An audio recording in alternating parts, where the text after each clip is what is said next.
समय बीच बीच में करना चाहिए। अभी अभी कार्य में आए, अभी अभी कार्य से न्यारे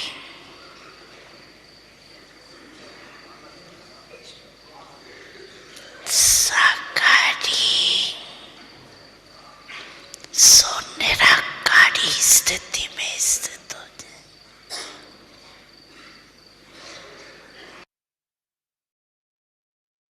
ओम शांति।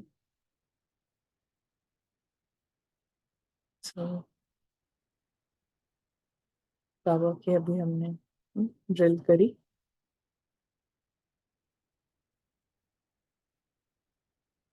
आज की मुरली लेने से पहले आई थिंक एक हम कल जो प्रश्न आया था, एक्सपीरियंस शेयर करना चाहिए कि नहीं, इसके ऊपर एक थोड़ा सा स्पष्ट करेंगे कि हम यहाँ पर या एक्सपीरियंस शेयर करते हैं तो वो एक्सपीरियंस शेयरिंग वन टाइम अनुभवों की नहीं होती है कि कल ऐसे ये हुआ, या नो अलौकिक अनुभवों की नहीं होती है। जो हम एक्सपीरियंस शेयरिंग जिसको हम प्रमोट करें अगर हम अपने स्टडी ग्रुप में, तो वो एक्सपीरियंस होगा कि हम कितना देख पा रहे हैं माया को, कितना समझ पा रहे हैं कि ये रावण वाली संस्कार हैं, रावण की चीजें हैं, कितना कॉन्शियस हो रहे हैं। तो इस तरीके के एक्सपीरियंस शेयरिंग से जो स्टडी का एनवायरनमेंट क्रिएट होता है। और एक अलग तरीके का एक्सपीरियंस जहाँ पे किसी भी तरीके का कंपैरिजन और यू नो बहुत भक्ति वाला एक वो भक्का टाइप क्रिएट करना, तो वो यहाँ पे हम उस चीज पे हम ध्यान रखते हैं या उसके लिए हमने कहा कि शेयर नहीं करें तो बेहतर है।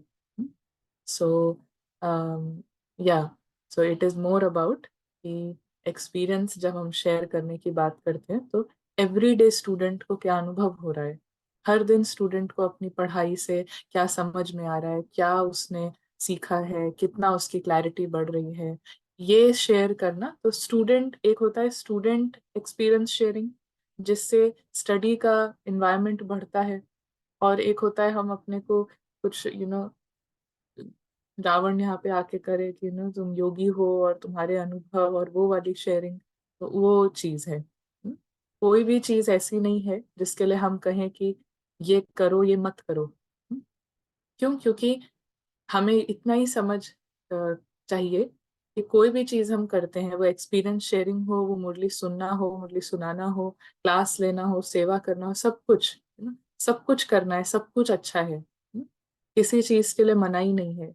लेकिन ये ध्यान में रहे कि ये करते वक्त यहाँ पे राजा कौन बनता है ना। राजा अगर यहाँ पे रावण बन रहा है तो फिर वो जो उस चीज को करने का जो इंटेंशन है वो कहीं गुम हो जाएगा। कहीं ना कहीं कोई दिखावा आ जाएगा, कहीं कुछ मैं बेटर, या मुझे इतना हो रहा है, मेरी इतनी क्लैरिटी, कुछ और एलिमेंट्स आ जाएंगे जैसे ही रावण किसी भी चीज का बॉस बनता है। तो हम बाहरी लेवल पे नहीं कह सकते कि ये करो ये नहीं करो, सेवा करो सेवा नहीं करो, ना सब कुछ करो। लेकिन अगर वहां पे करते वक्त अगर यहाँ पे बॉस बन रहा है रावण, तो उसके लिए बाबा भी कहते हैं कि फिर किनारा कर लो, फिर वो सेवा ही छोड़ दो। तो सेवा छोड़ दो, सेवा में प्रॉब्लम नहीं है, लेकिन यहाँ पे अगर बॉस बन रहा है रावण तो फिर वो प्रॉब्लम है। तो ये देखना है। इसीलिए हम लोग कभी भी एक्सपीरियंस शेयर करते हैं तो स्टूडेंट्स क्या एक्सपीरियंस शेयर कर रहे हैं कि अभी मुझे पढ़ाई में क्या चीज समझ में आ रही है, अब मुझे पढ़ाई में ये वाला एस्पेक्ट भी दिख रहा है, अब मुझे मेरा ही अंदर ये भी हो रहा है। तो वो एक एटमोसफियर से सेल्फ रिफ्लेक्शन और स्व को देखने का, स्व को यू नो अंदर में इसको देखने का वो भी बना रहता है। और वो भी एक थोड़ा सा क्या बोलेंगे उसको भी लिमिट में। क्योंकि जैसे कहा ना कि कोई चीज में ऐसे लाइन नहीं है कि ये करो ये नहीं करो। कहीं पर भी एक चीज हम बार बार कर रहे हैं, हर दिन शेयर कर रहे हैं, और ये माया ऐसे आई, फिर अगले दिन फिर माया ऐसे आई वैसे आई, तो 5 दिन के बाद माइंड ऐसे काम करने लगेगा कि वो सारा दिन यही देखेगा माया कैसे आ रही है, क्या आ रही है। ये भी हमारा गोल नहीं है ना। हमारा गोल ये नहीं है देखते रहना कि कौन से माया के संकल्प है कौन सा। हमारा गोल ये है कि पूरे टाइम कॉन्शियस रहना। तो हर चीज में there are so many things, इसीलिए ऐसा कुछ नहीं है कि ये करना चाहिए ये नहीं करना चाहिए। सो इट इज जस्ट कि सेल्फ रिफ्लेक्शन, सेल्फ चेकिंग। इसीलिए सबसे बेस्ट चीज यही है कि शांत रहो, बाबा की मुरली सुनो, कम बोलो, और बस वो सबसे सेफ चीज है। वो सबसे सेफेस्ट पाथ है। और जो कल बाबा ने कहा कि फिर महादानी बनो, डोनेशन हर एक आत्मा को। जब आप उसके हद के पार्ट से बियॉन्ड देख रहे हो, समझ रहे हो, अनुभव कर रहे हो, महसूस कर रहे हो, तो ऐसा महादानी बनो, और इसी से संपूर्ण सफलता है। संपूर्ण मूर्त भी है और सफलता मूर्त भी है। So I hope that is clear. क्योंकि मुझे लगा कि ऐसा बोलने से अभी सो ठीक है, तो अभी हम आगे बढ़ते हैं। आज की मुरली देखते हैं, है ना, बाबा के जो महावाक्य हैं। ऐसे ही, sorry, before before we move ahead, ऐसे ही कल आया था कि एक क्वेश्चन आया था कि कॉम्प्लीमेंट देना चाहिए नहीं देना चाहिए, नो समथिंग लाइक दैट। तो सेम ये चीजें ऐसी हैं कि इट इज नॉट इन्होंने कह दिया यस और no, it is just about खुद को देखना, इसीलिए फिर अगेन आई विल से कि जैसे मैं क्लास के बाद आई वाज जस्ट थिंकिंग, क्योंकि मेडिटेशन होता है तो इमिडिएटली वो जो क्लास के तो कॉन्वर्जेशन थी वो थोड़ा साथ में गई, कि बहुत सारा स्कोप है इसमें ना, कि कैसे हम इसको इंटरप्रेट करें कि नहीं करना चाहिए, कमेंट नहीं देना चाहिए। तो आई वाज फीलिंग कि पता नहीं क्या क्या सब पिकअप कर रहे होंगे उस बात से। तो अगेन कॉम्प्लीमेंट देना है। हर चीज जहाँ जो एक ठहराव से आ रही है, जो एक पॉज से आ रही है, और उस पे हम दोबारा से हमारा उस पे संकल्प नहीं चलेंगे। जब हम कॉन्शियस हैं और एक ठहराव है, उससे अगर कुछ अच्छा बोला, उससे अगर कुछ तारीफ करी, तो वो वो सब वो याद भी नहीं रहेगा, उससे कोई पहचान नहीं बनाई है, उसमें कोई उद्देश्य नहीं है किसी के सामने अच्छा बनने का, या किसी को अनकॉन्शियस नहीं है। जस्ट जितना हम कॉन्शियस हैं तो हमारे शब्द जो है वो अनकॉन्शियस नहीं होते हैं। तो कहने का भाव क्या था कि every time just pause and see, क्या ये बोलने की जरूरत है, क्या हम ये ऐसे ही बोल रहे हैं, 5 लोग खड़े हैं तो हम भी उसमें कुछ ना कुछ बोल दें। तो ये सब देखना है कि कहाँ कहाँ पे बहुत अनकॉन्शियस पैटर्न्स हैं बात करने के, सोचने के। ये सब इसको देखना है।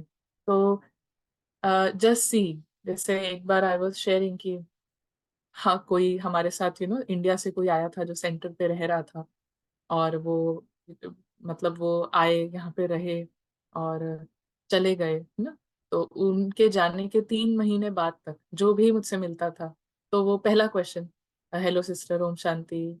अच्छा, वो पहुंच गए इंडिया, 3 महीने हो गए, है ना। तो ऐसे 3 महीने तो वो क्या हवा में तो नहीं होंगे, पहुंच ही गए ना, एक ही दिन लगता है पहुंचने में। बट एवरी टाइम जस्ट एक अनकॉन्शियस कोई मिला है तो ऐसे ही बात करो।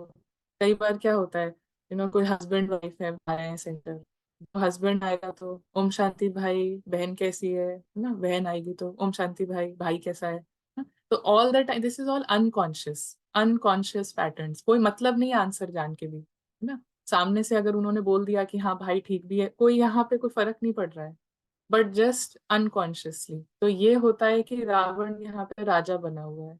तो इस तरीके के कॉम्प्लीमेंट्स, इस तरीके के तारीफ, जिसका कोई हमारा पीछे कोई थॉट नहीं है, इट इज जस्ट अनकॉन्शियस, भीड़ कुछ कर रही है तो कर दिया, जबरदस्ती बोल दिया, इस सब पे ध्यान रखना है ना, इस पे जस्ट ध्यान रखना है।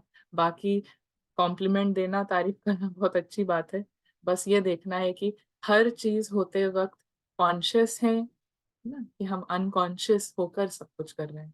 बस ये एक चीज देखनी है, that is the only self checking ना, कि ये अभी बोल रहे हैं कॉन्शियस है कि अनकॉन्शियस है। तो इतना जैसे हम ध्यान रखेंगे तो हमें खुद ही पता चलता जाएगा कि क्या करना है, कहाँ बोलना है, क्या नहीं बोलना है। We don't have to ask somebody else, है ना। वी जस्ट, हमें खुद ही स्पष्ट होता जाएगा।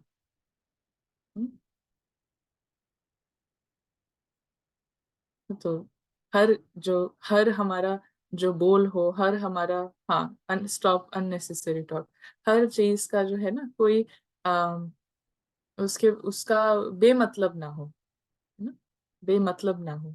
और जब हम कहते हैं कि मतलब के साथ हो, तो ये नहीं मतलब है कि मतलबी हो। It is just he without any वो, जस्ट लूज लूज चल रहा है सब, ऐसा नहीं हो। बाबा क्या कहते हैं, जो वीआईपी है, महारथी हैं, तो उनका एक एक बोल, उनका एक एक चीज वेरी वैल्यूएबल।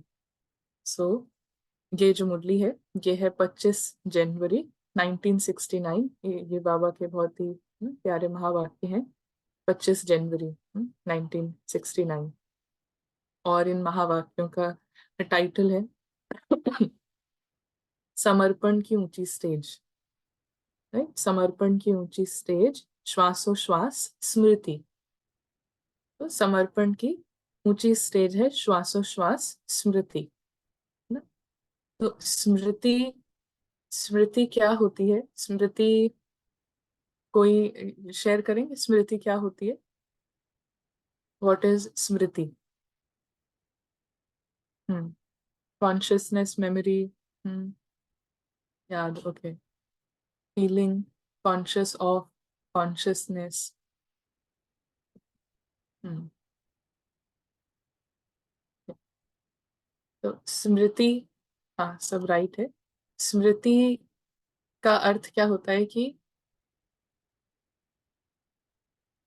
हम्म, स्मृति अर्थात कि जिस भी चीज की हमें स्मृति है, तो उसके उसके लिए हमारा कोई एक्टिव संकल्प नहीं होगा, एक्टिव सोच, एक्टिव थॉट, एक्टिव संकल्प नहीं होगा।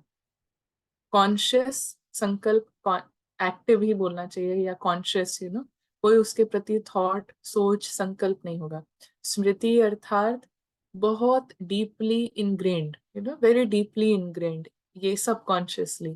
तो इसका कॉन्शियस लेवल पे, जैसे कि ये स्मृति की मैं फीमेल हूँ, पूरे दिन में एक भी बार इसके लिए थॉट नहीं आता है। अगर पूरा महीना भी निकालें तो एक भी बार इस पे थॉट नहीं आता है कि I am a female. But वो स्मृति, इट इज ऑलवेज देयर, उसको थॉट से नहीं करना पड़ता है। मैं मेल हूँ ना, मैं यू नो फादर हूँ, या इस घर का, तो it is not not at all कि हम इसको सोच के ध्यान रखना पड़ता है, याद दिलाना पड़ता है, या हमको किसी ने या रिपीट कर करके ये फील कराया हो कि आप फीमेल हो, ऐसा भी नहीं है। ऐसा भी नहीं है कि मेल हो। एक एक एलिमेंट हो सकता है, एक एलिमेंट हो सकता है कि किसी पे ऐसी बंदिश लग रही है, किसी पे ऐसे। बट इट इज जस्ट कि जैसे ही सोल यहाँ पे आई है बॉडी में, और उसके बाद क्योंकि उसका पहले से ही अभी तक की प्रोग्रामिंग वाज बॉडी कॉन्शियस, अपने को बाहर की चीजों से ही आइडेंटिफाई करना, तो उस वो सब नेचुरली जो है बहुत सबकॉन्शियसली ये अपने आप चलता रहता है। हमें ये सोचना नहीं पड़ता कि मेरे पैर की अभी 5 उंगलियां, 10 उंगलियां हैं कि नहीं है, देखना नहीं पड़ता है दिन में कि एक बार देखें कुछ हो तो नहीं गया। You just know the whole body is perfect, चल रही है, परफेक्टली है, सारी उंगलियां सलामत हैं।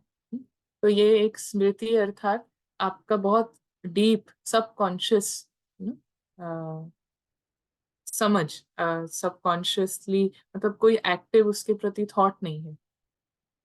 और इसीलिए जहाँ पे स्मृति, जब हम देखा है ना, जब हम बहुत गहरी नींद में होते हैं, बहुत ही ज्यादा डीप स्लीप में है, दोपहर में सो गए, फिर उठे हैं, तो याद ही नहीं रहता है कि शाम हो रही है कि सुबह हो रही है, लगता है मतलब टाइम लगता है रिकलेक्ट करने में, ना इमिडिएटली लगता है कि सुबह उठे हैं ना।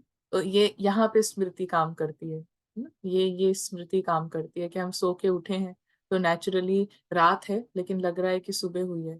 फिर 5 मिनट, 10 मिनट के बाद यू रियलाइज कि ओ ये तो, अच्छा मैं कब सोया था, कहाँ सोया था, अच्छा ये टाइम हो रहा है, अभी ये करना है, कम्प्लीटली लाइक दैट।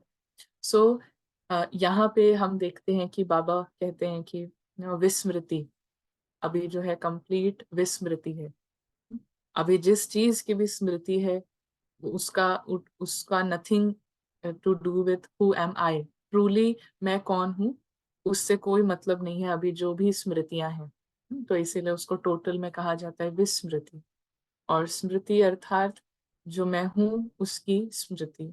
और उसकी स्मृति ऐसे नहीं कि एक्टिव एक थॉट, जैसे कोई कहे कि सारा दिन कैसे रहे, सारा दिन कैसे गए, तब भूल जाते हैं, अब भूल जाते हैं। अभी तो बहुत इनिशियल स्टेज है, अभी तो बहुत इनिशियल स्टेज है ऑफ प्रैक्टिस।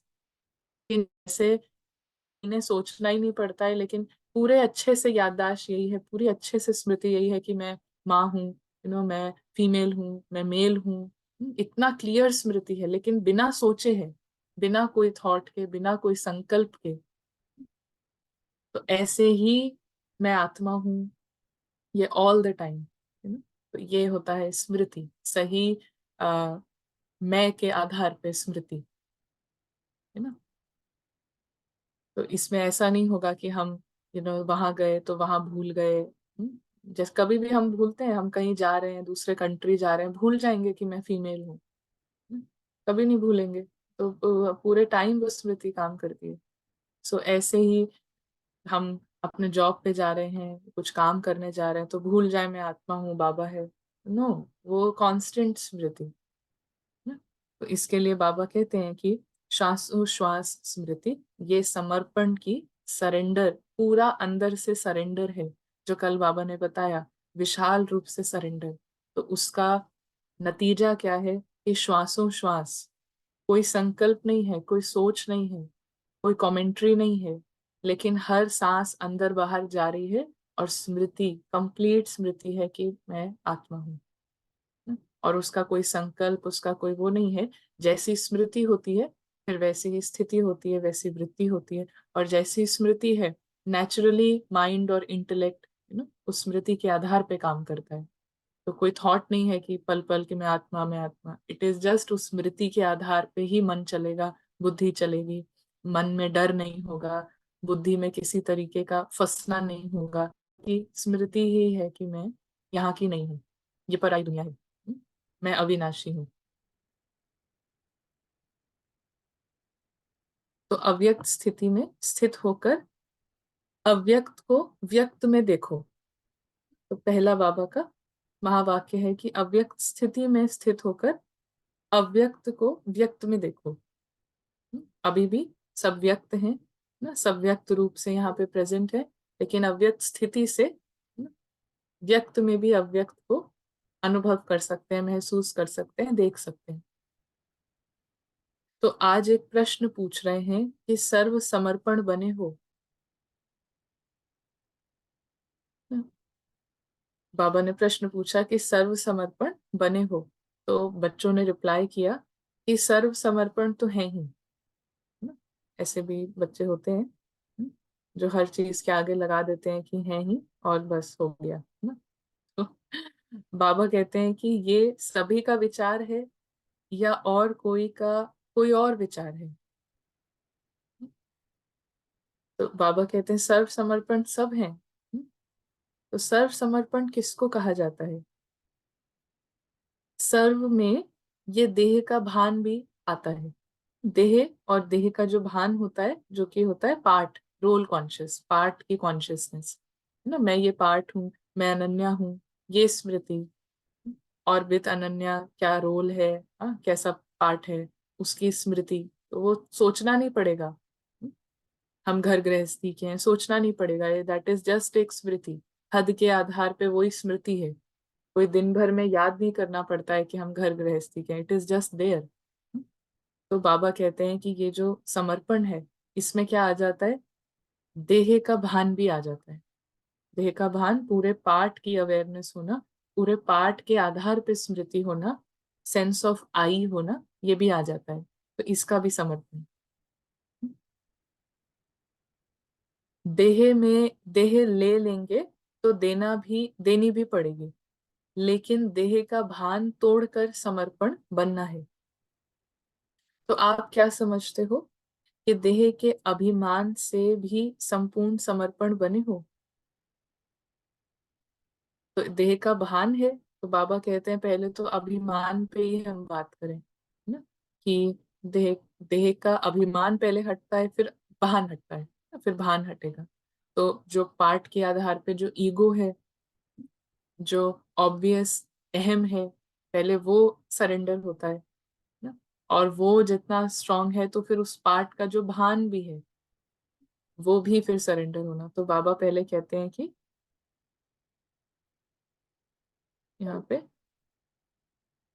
देह के अभिमान से भी संपूर्ण समर्पण बने हो, मर गए हो या मरते रहते हो, देह के संबंध और मन के संकल्पों से भी तुम देही हो।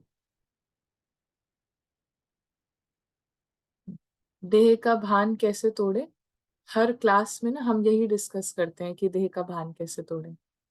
यहाँ पर हम और कुछ नहीं डिस्कस करते हैं ना। हर मुरली का यही काम है। और मुरली में भी फिर हम जो ये करते हैं, डिस्कशन करते हैं, स्टडी करते हैं, इसका यही है ना। This is all we are here for, कि देह का भान कैसे तोड़े।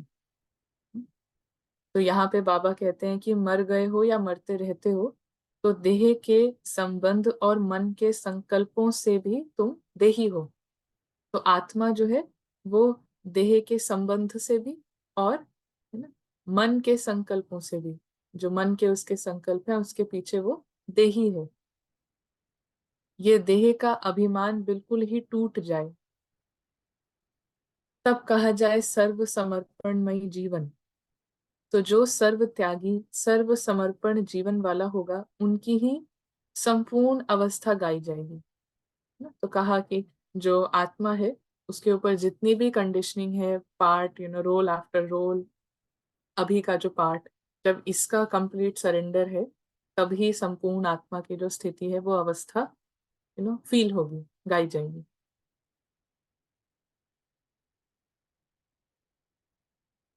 तो सर्व त्यागी से ना सारा कुछ जो आ, भान दे अभिमान ये सब का जब त्याग है तो ही फिर संपूर्ण अवस्था। और जब संपूर्ण बन जाएंगे तो फिर साथ जाएंगे। तो आपने शुरू में संकल्प किया था ना कि बाबा जाएंगे तो हम भी साथ जाएंगे। तो बाबा कहते हैं फिर ऐसा हुआ क्यों नहीं? तो ऐसा क्यों नहीं किया ना, कि बाबा तो गए लेकिन उनके साथ नहीं गए। तो बाबा कहते हैं ये भी एक स्नेह है, और संग तोड़कर एक संग जोड़ने की ये चेन है जो अंत समय की निशानी है ना। संग, हर हर तरफ से जो संग है वो तोड़ के, हर तरफ मतलब ड्रामा में ही बहुत सारे डायमेंशंस हैं। तो ड्रामा से संग तोड़ा तो फिर एक ही बचता है ना, एक ही चीज बचती है। तो और संग तोड़कर एक संग जोड़ने की ये जो चेन है जो अंत समय की निशानी है। कहते हैं ना कि बाबा बताते हैं कि जैसे कोई चीज जब हलवा भी बनाते हैं तो जब वो पूरा बन जाता है तो वो किनारे छोड़ देता है ना। सारे जो उसके साइड कॉर्नर है वो छोड़ देता है, बीच में आ जाता है ना, और हर तरफ से फ्री हो जाता है। जब स्टार्टिंग में बना रहे होते हैं तो वो कॉर्नर से चिपका रहता है। तो लेकिन जैसे जैसे वो पूरा बन जाता है तो फ्री हो जाता है पूरा। तो ऐसे ही बाबा कहते हैं कि ये एक निशानी है अंत समय की, कि ये जो चेन है ये सब तरफ से टूट जाती है। तो जब कहा था तो क्यों नहीं शरीर छोड़ा? छोड़ सकते हो। तो बाबा कहते हैं छोड़ सकते हो शरीर, आपने तो कहा कि जब बाबा जाएंगे तो हम भी जाएंगे। तो बाबा कहते हैं कि अभी छूट भी नहीं सकता, अभी तो छूट भी नहीं सकता। क्यों? है ना? क्यों? क्योंकि बाबा कहते हैं क्योंकि जब तक हिसाब किताब है अपने शरीर से तब तक छूट नहीं सकता। तो आत्मा के सारे जो हिसाब किताब है, सारा जो उसका कंप्लीट कार्मिक अकाउंट है, वो सबसे पहले है उसके माइंड के साथ। और माइंड के साथ जो वो है वो मैनिफेस्ट हुआ है थ्रू द बॉडी ना। और इसीलिए जब तक ये मेंटल कार्मिक अकाउंट्स फिनिश नहीं है तब तक जा नहीं सकते। सो बाबा कहते हैं कि अभी छूट भी नहीं सकता, क्योंकि अभी मन के साथ इतने सारे बंधन हैं कि I am this, I am that, drama के आधार पे, रोल से, पार्ट से, नाम रूप सबसे। तो बाबा कहते हैं योग से या भोग से हिसाब किताब चुकतो जरूर करना पड़ता है।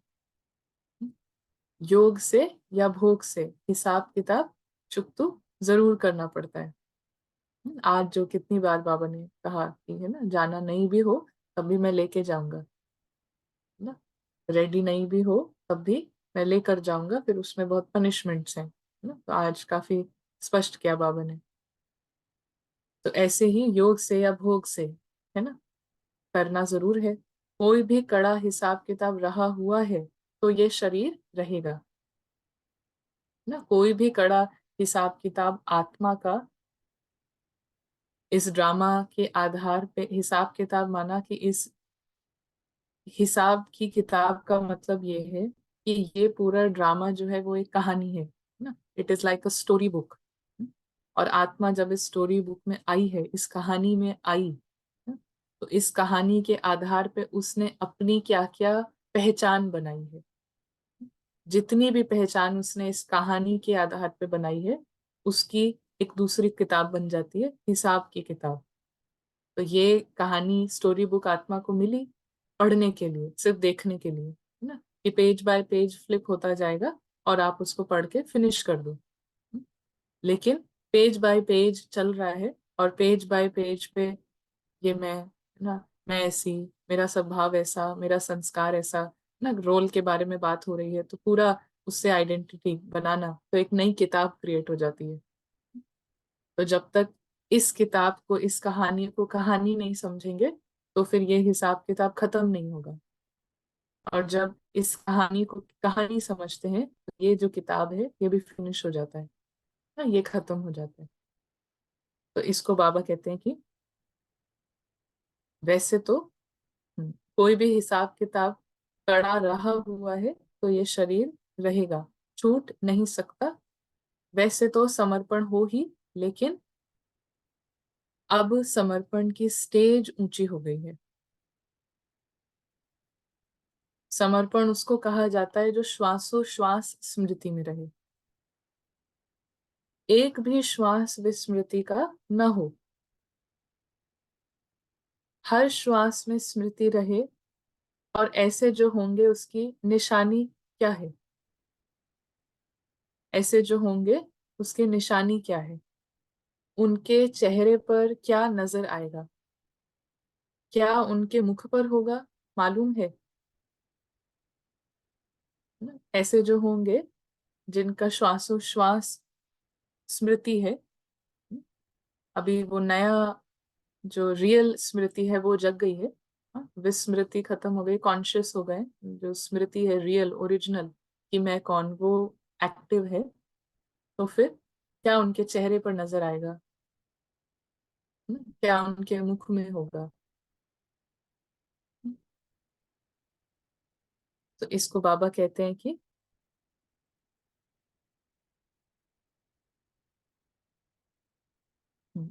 जो श्वासोश्वास स्मृति में रहता होगा तो उसमें सहनशीलता का गुण जरूर होगा।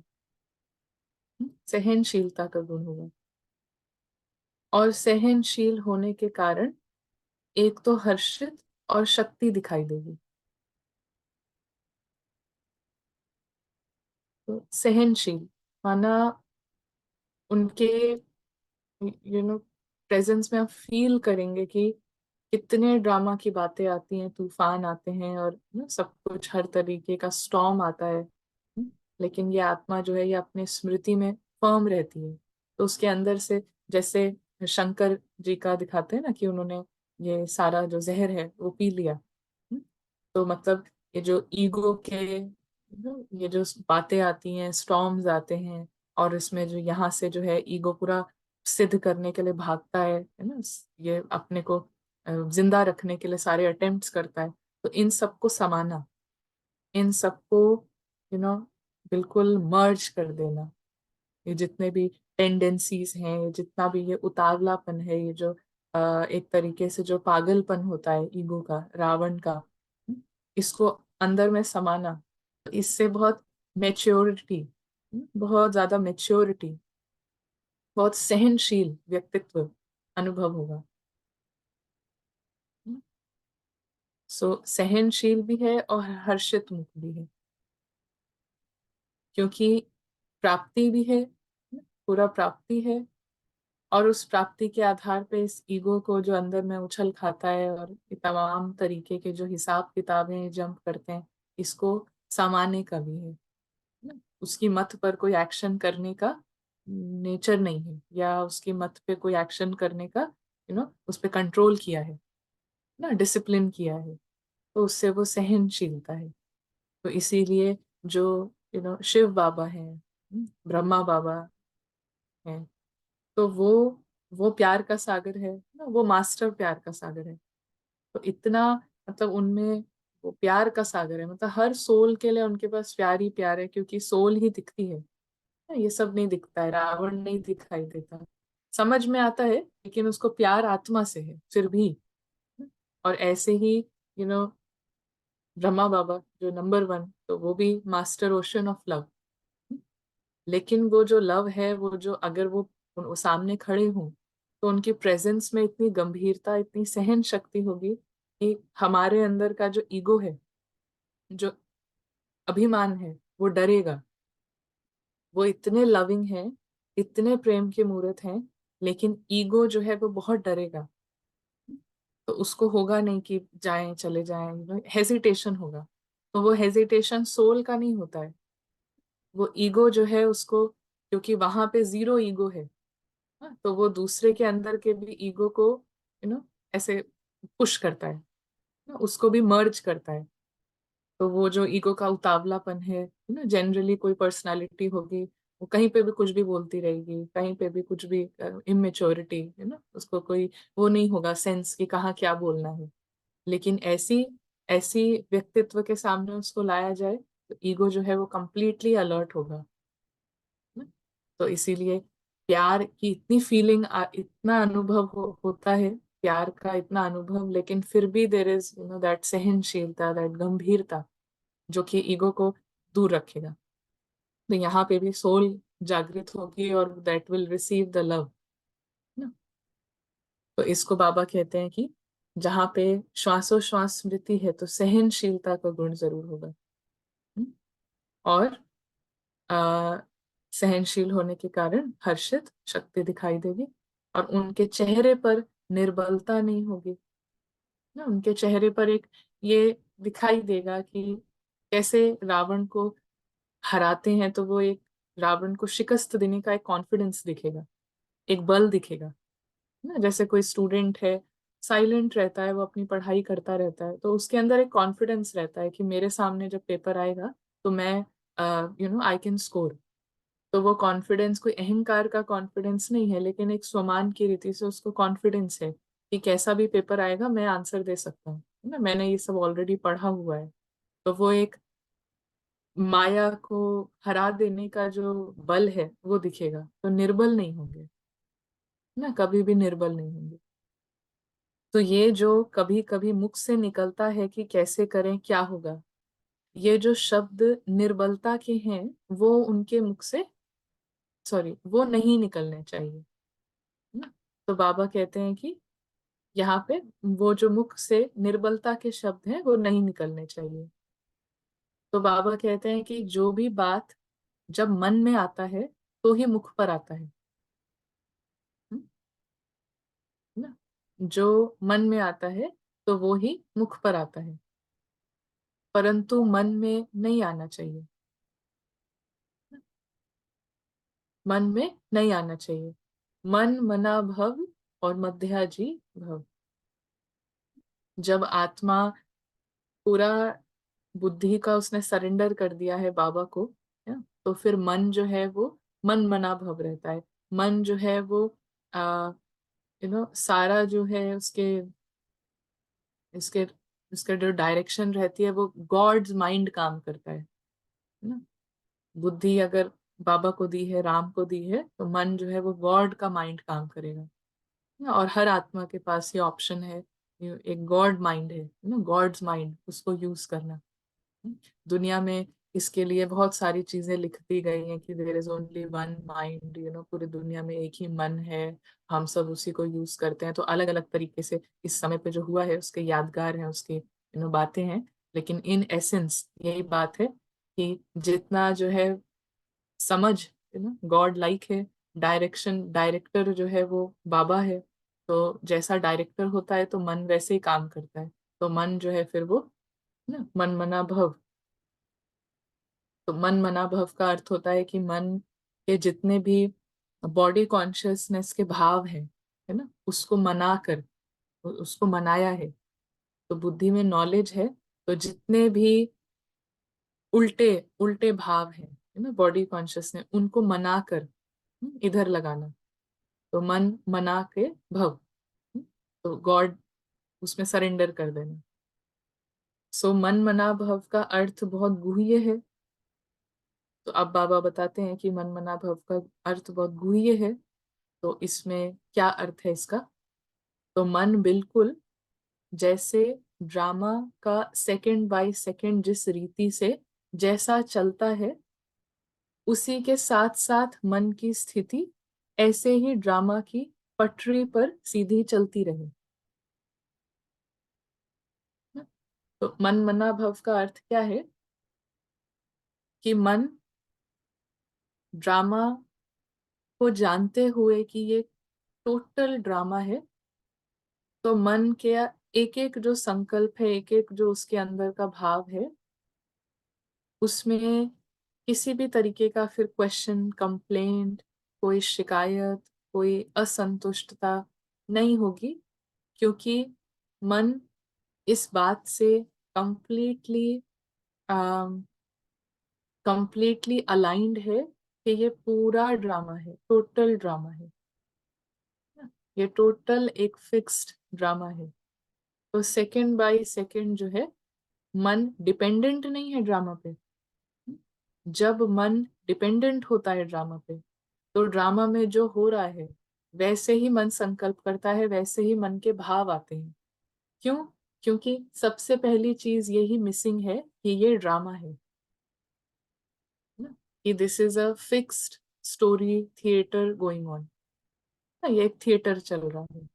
तो बाबा कहते हैं कि मन मना भव का अर्थ इतना गुह्य है कि बिल्कुल जैसे ड्रामा का सेकंड बाय सेकंड जिस रीति से जैसा चलता है, उसी के साथ मन की स्थिति ऐसे ही ड्रामा की पटरी पर सीधी चलती रहे। तो मन की स्थिति ड्रामा की पटरी पर सीधी चले मतलब मन में ये कंप्लीट, क्योंकि बुद्धि में अगर ये स्पष्ट है कि ये ड्रामा है, तो मन कंप्लीटली इसी टैंजेंट पे काम करेगा, फिक्स्ड काम करेगा कि ये पूरा ही ड्रामा है ना, पूरा ही ये ड्रामा है। तो वो सीधा चलेगा, है ना, कहीं वो डिस्ट्रैक्ट नहीं हो रहा है, कहीं वो आउट ऑफ फोकस नहीं जा रहा है, कहीं वो भाग नहीं रहा है, निकल निकल के सीन चल रहा है, तो it knows it is a scene. मन जानता है कि इट इज अ सीन, है ना। तो जैसे बाबा का मन जो है वो सेकंड बाय सेकंड ड्रामा की पटरी पर सीधा चलता है ना, सीधा चलता है क्योंकि इट नोज कि ये सब ड्रामा है। तो जरा भी हिले नहीं, मतलब मन जो है जरा भी हिले नहीं, हलचल में नहीं है। वो कब होता है? जैसे ही हमारा मन डिपेंडेंट होता है, जैसे ही बुद्धि को रावण टेक्स ओवर, तो मन जो है डिपेंडेंट होता है ड्रामा में। और जैसे ही मन डिपेंडेंट होता है वो हिलने लगता है ना। तो अभी क्योंकि ये सिचुएशन हो गई तो फिर वो हिलेगा, उस पर डिपेंडेंसी हो जाती है। ट्रेजिडी का सीन है तो ट्रेजिक संकल्प करेगा, सैड सीन है तो सैडनेस के करेगा, लॉस का सीन है तो लॉस वाली बातें आएंगी निकल के, खुशी का है तो खुशी का करेगा। किसी से पूछो कि आप कब खुश हुए थे लास्ट टाइम, तो वो याद करते हैं कि सबसे अच्छी चीज क्या हुई थी लास्ट टाइम, बाहर अच्छा क्या हुआ था, तब तब मैं खुश हुआ था ना। क्योंकि मन जो है डिपेंडेंट है, मन को ऊपर से ये नहीं पता है कि it is a story going on. तो मन जो है वो हिले नहीं। तो बाबा कहते हैं कैसे हिले नहीं? चाहे संकल्प से चाहे वाणी से। तो हिलना मतलब ये भूलना कि ये ड्रामा है ना। तो हिले नहीं मतलब मन संकल्प से हिले नहीं कि ये ड्रामा है, वाणी से हिले नहीं कि ये ड्रामा है। तो चाहे संकल्प से चाहे वाणी से ऐसी अवस्था हो, ड्रामा की पटरी पर चल रहे हो, सेकंड बाय सेकंड जो बीता ड्रामा की पटरी पर चल रहा है ना। तो बाबा कहते हैं परंतु कभी कभी रुक जाते हो, है ना, परंतु कभी कभी क्या है, रुक जाते हो। और रुक जाने से क्या है फिर, कभी कभी रुक जाते हो और फिर मुख भी कभी कभी हिल जाता है। हाँ? मन की स्थिति हिलती है, फिर आप पकड़ते हो। आत्मा जब अनकॉन्शियस है, मन की स्थिति हिली हुई रहती है, फिर कॉन्शियस होके आत्मा पकड़ती है उसको, है ना, माइंड को फिर वापस लेकर आती है। हम्म? फिर हम नॉलेज का इस्तेमाल करते हैं, कॉन्शियसली याद दिलाते हैं कि ये ड्रामा है, ये है, वो है, फिर मन को लेकर आते हैं। तो बाबा कहते हैं कि ये ना, आप जब कॉन्शियस होते हो फिर पकड़ते हो उसको। तो अभी हम जो अपना चेकिंग करनी है ना, अभी पकड़ने वाली स्टेज पर है। हाँ? तो जब बार बार पकड़ने की आदत होगी, जब बार बार ये होगा, तब हम बात कर सकते हैं सदा कैसे हो, हमेशा कैसे हो। अभी तो अनकॉन्शियस रहने की बहुत डीप आदत है। तो कोई बेहोश है, वो आज पहली बार उठा है, और उठते ही ये पूछे ना, कोई एडिक्ट है, किसी को इतना, मतलब किसी चीज का एडिक्शन है, किसी ड्रग का, किसी किसी चीज का, तो आज उसने 1 सेकंड के लिए उसको छोड़ा है, या 1 मिनट के लिए उस ड्रग को छोड़ा है। हम्म? और वो 1 मिनट को छोड़ के तुरंत ही पूछता है कि सारी लाइफ में कैसे करूं, पूरे सदा के लिए कैसे करूं। ये मैच ही नहीं करता है, ये भी एक अनकॉन्शियस क्वेश्चन है ना? ये भी एक उतावलेपन का क्वेश्चन है। You see where you are at. अभी पहला मिनट है जो उस एडिक्शन से बाहर आए हैं, जो रावण की मैडनेस से बाहर आए हैं। अभी ये 1 मिनट हुआ है। तो इस 1 मिनट में इतनी तेज उछाल मारते हैं, हमेशा कैसे हो, निरंतर कैसे हो, ऐसा ये हो जाए, और भूल कैसे जाते हैं। तो भूल इसीलिए जाते हैं क्योंकि पूरे टाइम भूले ही हुए हैं। याद अभी कभी कभी आता है ना। तो इसको इसको हम ये नहीं कह रहे हैं कि हम अपने को डाउन प्ले कर रहे हैं। इसको कहा जाता है अपने को चेक करना। क्योंकि अगर हमें पता ही नहीं होगा ना हम कहाँ हैं, हम हैं पूरे अनकॉन्शियस, 1 मिनट के लिए कॉन्शियस होते हैं, और हमारा जो जो हम अपने को समझ रहे हैं कि हम पूरे टाइम कॉन्शियस रहते हैं ना, और उस हम उधर से सोच रहे हैं। तो बहुत मेजर गैप है यहाँ पे। तो इसीलिए जो है, एक ठहराव, एक गंभीरता, एक धैर्यता, एक एक अवेयरनेस की वेयर एम आई, क्या हो रहा है अभी। अभी हमने अभी जगना शुरू किया है। इस बात को एक्सेप्ट करना, मानना, एडमिट करना, इससे ग्रोथ होगी, इससे बहुत कुछ सीखेंगे। तो ऐसा करने से क्या होगा कि प्रैक्टिकली हमें दिखेगा कि अभी रावण इतना छोटा हुआ, अभी इतना छोटा हुआ, अभी दिखेगा उसकी स्टेजेस ना। अगर हम बोलेंगे भाई निरंतर निरंतर, तो फिर ये दिखेगा ही नहीं कि ये अभी कितना बड़ा है।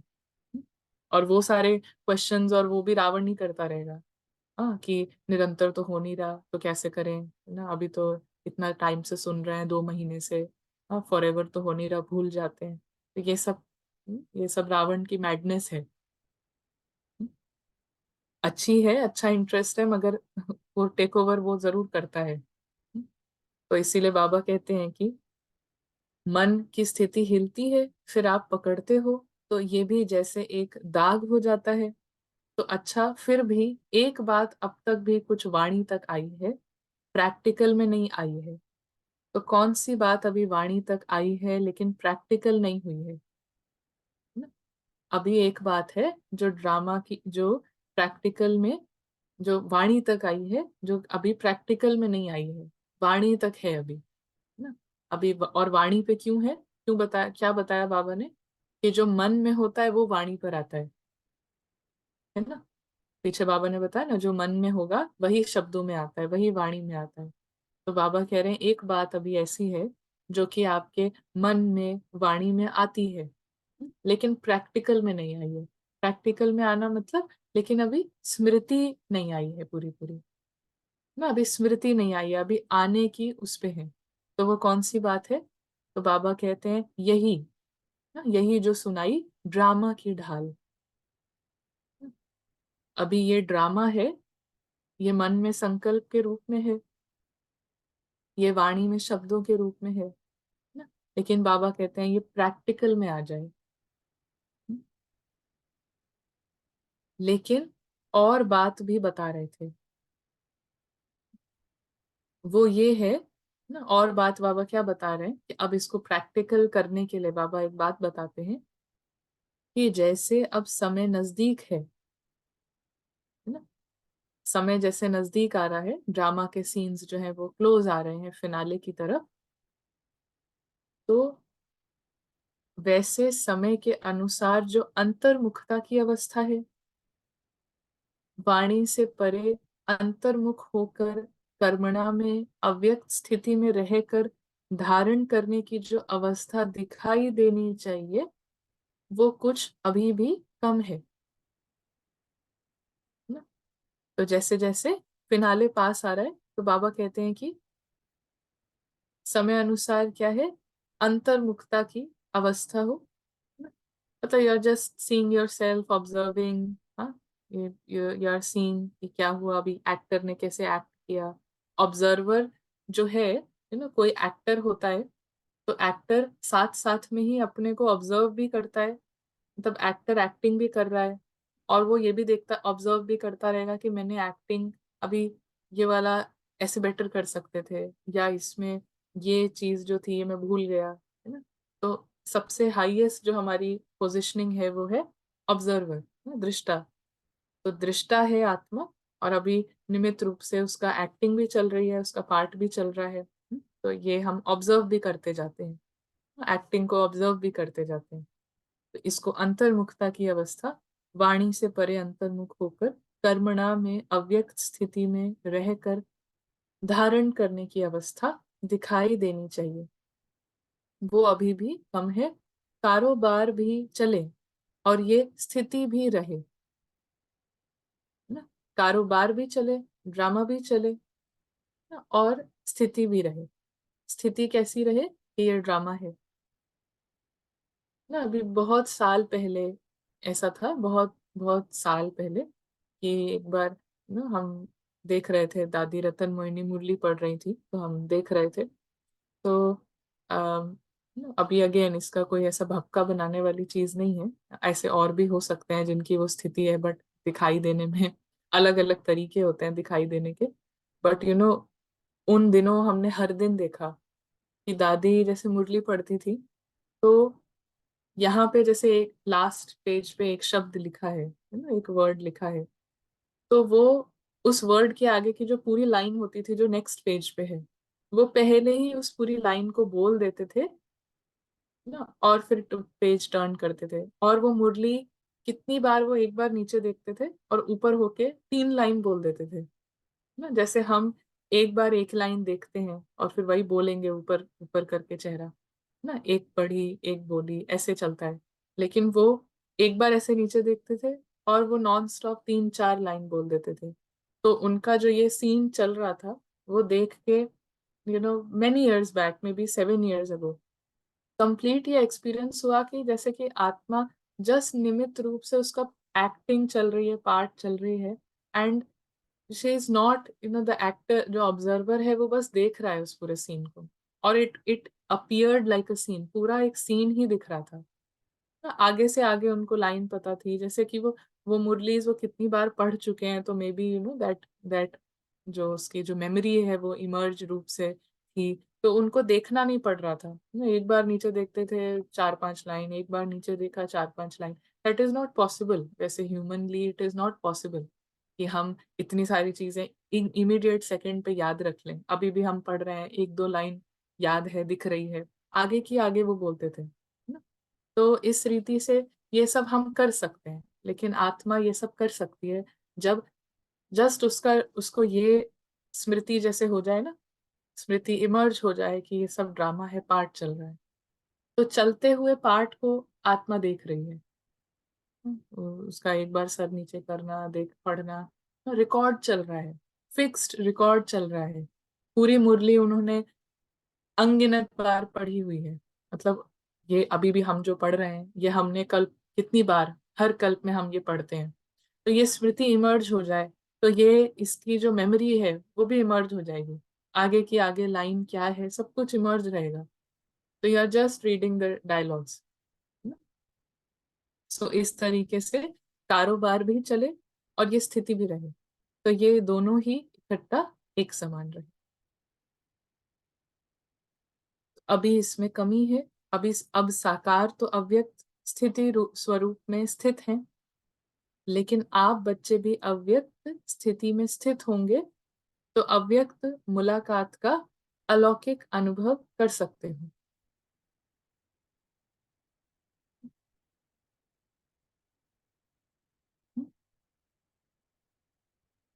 तो आप बच्चे भी अव्यक्त स्थिति में स्थित होंगे तो अव्यक्त मुलाकात का अलौकिक अनुभव कर सकते हो, और जो है कारोबार भी चलता रहेगा, है ना? कारोबार भी अपनी रीति से चलता रहेगा।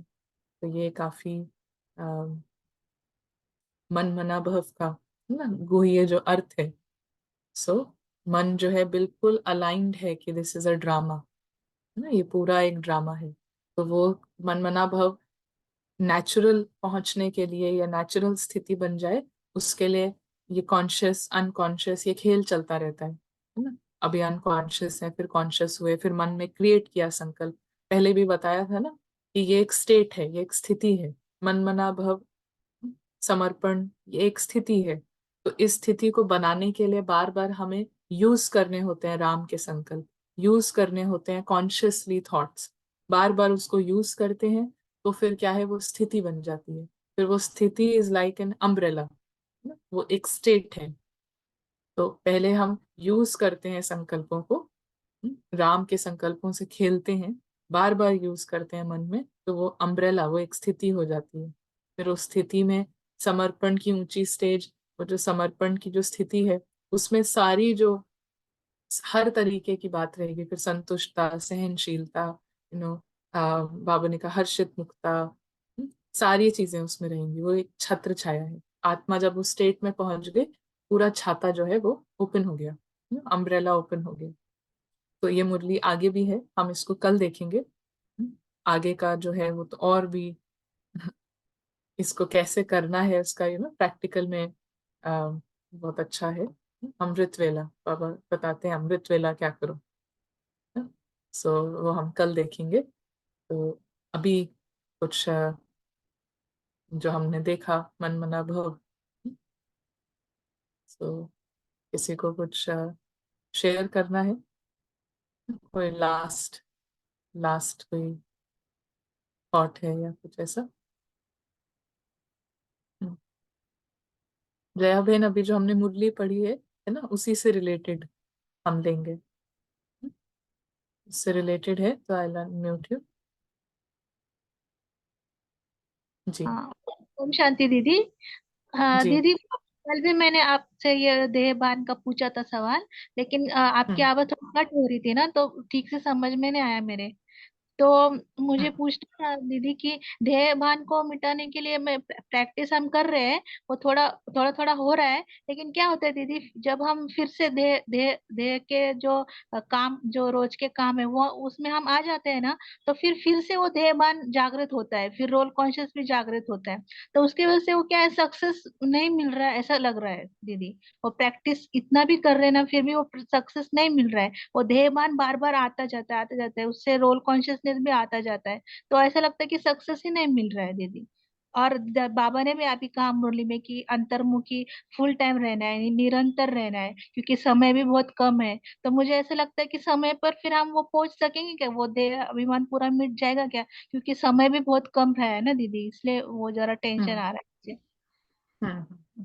तो ये नहीं, उसके लिए। पहुंच पहुंच जाएंगे, पहुंच जाएंगे। और इसके लिए यही जरूरी है कि अभी जो हम बेहोशी से होश में आते हैं, तो उसके लिए खुशी मनाना, उसको नोट करना। उसको नोट करना मतलब बुद्धि से नोट करना कि अभी पहले तो क्या चीज थी और अभी इतना इतना कॉन्शियस हो रहे हैं, है ना।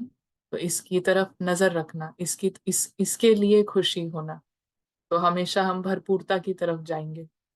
बाबा कहते हैं कि जो आप करते हो उसका चार्ट रखोगे तो वो चीज बढ़ेगी, और जो आप नहीं करते हो उसको देखते रहोगे तो वो कभी नहीं होगी, है ना। अभी पीछे जो हमने मुरली पढ़ी, तो बाबा ने कहा अपनी गलतियों का चार्ट बनाना, इसका बनाना क्या नहीं हो रहा है, तो वो नहीं होगा, फिर और दूर होता जाएगा। हाँ, तो अभी आपने शायद नया ज्वाइन किया है ना, तो मुरलीज अभी आप जो पुरानी है उनको रिवाइज करिए, जितनी भी पहले की क्लासेस हुई हैं। हम्म, और फिर जो अभी है तो कंटिन्यूअस आएंगे। हाँ, तो फिर धीरे धीरे जो है सब तरीके से। तो हम्म, मनमना भव अर्थात using God's mind. Right. Right.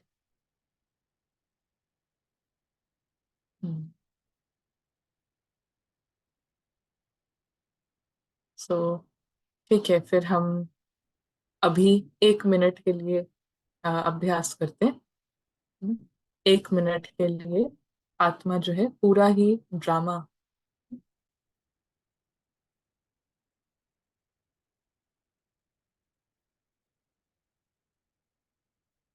जो भी बुद्धि समझती है कि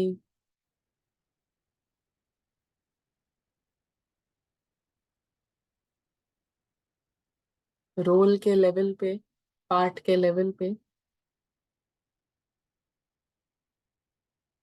कोई प्रॉब्लम, कोई सिचुएशन, परिस्थिति,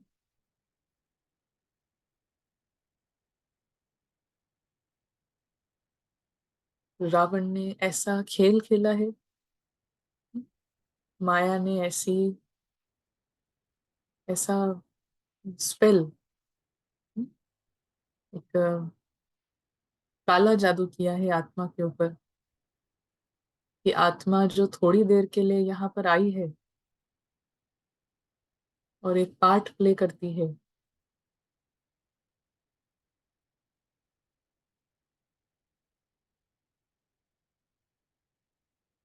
अमित, रमेश, अनीता, कोई भी पार्ट जो वो प्ले करती है, माया के काला जादू से आत्मा को उस पार्ट की, उस अमित की सारी प्रॉब्लम अपनी प्रॉब्लम लगती है। अमित की सारी परिस्थिति अपनी परिस्थिति लगती है। अमित की सारी टेंशन मेरी टेंशन है।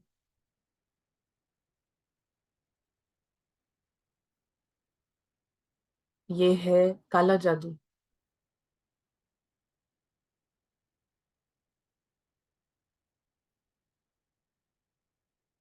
ये है ग्रहण लगना।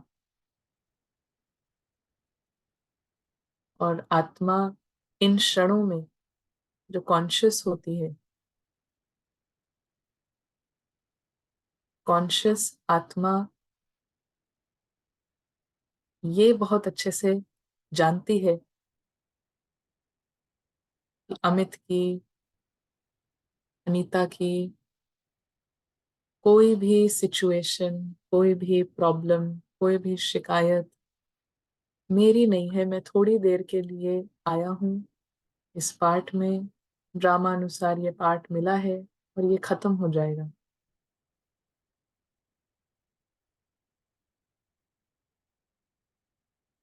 इस राहु के दशा से, इस राहु के ग्रहण से फ्री होना, बाबा के सत्य के संग में आना, तो आत्मा पर बृहस्पति की दशा बैठती है।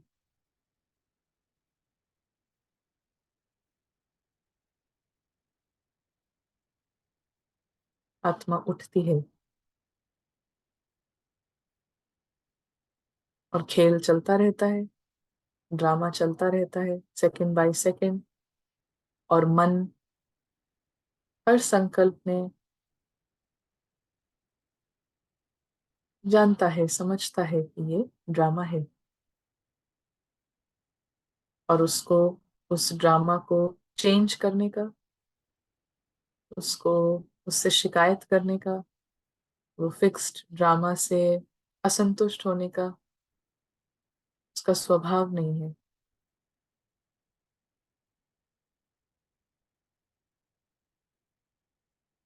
ये सब माया का काला जादू है।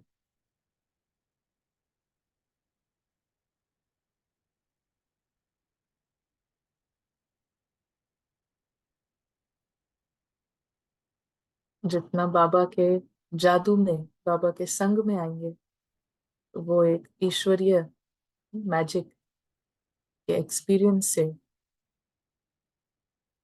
ये सब समाप्त होगा।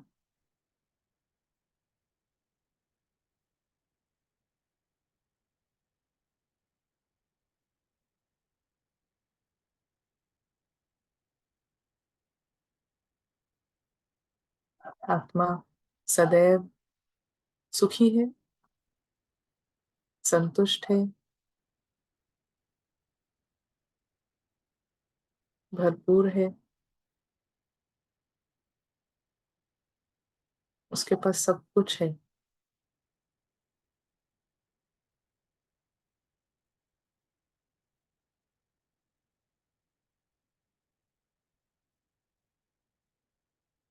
ओम शांति।